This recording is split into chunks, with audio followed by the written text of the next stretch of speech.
Hi, I'm Mike. I'm Scott. And I'm Mark. We are your screen machine product support team, and here's another quick tip. All right, so now that we've shown you how to set the angles on the fines conveyor on the other side, we're going to do the same with the mid-size conveyor on this side. It'll be very similar. So right now the angles are the same, the 18, 21, 24, and 28. So now we are at the lowest angle setting, 18 degrees. The difference with these is your pins go in at this lowest setting from the bottom instead of the top. You can see there's not enough room there to get it in like that. So we've got Scott removing a pin on the opposite side. Mark's working the handles over there. So now we're going to go up to the second setting with the lowest part here. All right. So with this one, you'll line up the hole on the inner tube in the top hole. The lower setting was in the bottom hole. So now you'll line it up with the top hole on the outer tube. You'll have to put this one up a little more. So you have to put it in from the bottom on this pinhole setting as well. There's not enough room to get it in from the top. So now we're at our 21 degrees. We'll go up to our 24 degrees now.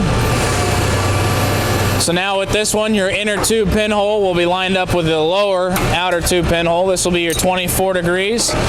Starting with this one, you can put the pin in from the top down if you like. The other way works just fine as well. So there's 24 degrees. Now we will go all the way up to the highest setting. Your inner tube hole will be lined up with the top hole on your outer tube. Put your pins in. We'll put this one in from the bottom on this side as well. Works a little easier. Up a little more, Mark. All right. So now that we've got the pins in, we are at 28 degrees. This will give you a maximum discharge height of 12 foot 6 inches. At this highest setting, just like the fines conveyor on the opposite side, you will need to detension the belt a little bit. As it goes up higher angles, you'll have a little more tension on that belt. If you do not loosen the tension on it, it gets really tight down here at the chute area and at the skirt board rubber, the clamp bars, all that kind of stuff right in here. You will need to detension this belt a little bit, or else you will incur some belt damage with it being a little too tight.